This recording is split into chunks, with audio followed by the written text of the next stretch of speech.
ஆனந்தி உள்ளவா. இல்ல பரவாயில்ல அன்பு, சொல்லுங்க என்ன விஷயமா கூப்பிட்டீங்க? எனக்கு நிறைய வேலை இருக்குது அன்பு. ஒரு நிமிஷம் வந்து வரேன்.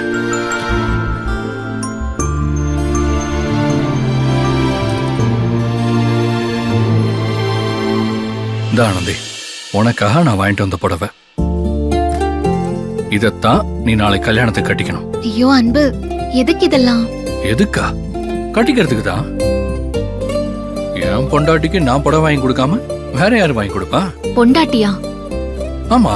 அன்பு, நான் அம்புட்டு தூரம் எடுத்து சொல்லியும் நீங்க இப்படி பேசுறது சரியில்லை. அப்படித்தான் பேசுவேன். நீ என் பொண்டாட்டி தான், அதானே உண்மை. இந்த பாரு ஆனந்தி, தெரிஞ்சோ தெரியாமலோ நாம மாலை மாத்திக்கிட்டோம்ல. இன்னும் தாலி கட்ட வேண்டியது மட்டும்தான் பாக்கி. அது ஒண்ணு நாம முடிவு பண்ணது இல்லைல்ல, அதுவா நடந்தது. இத பத்தி பேசதே கூப்பிட்டேலாக்கும். எனக்கு வேலை இருக்குது, நான் போறேன். இது ஆனந்தி, இது வரைக்கும் நீ என்ன புருஷன்னு கூப்பிட்டதே இல்ல, எங்க அம்மாவா அத்தைன்னு கூப்பிட்டதே இல்ல. இல்ல அழகனா நான் உனக்கு எதுவுமே வாங்கி கொடுத்ததே இல்ல.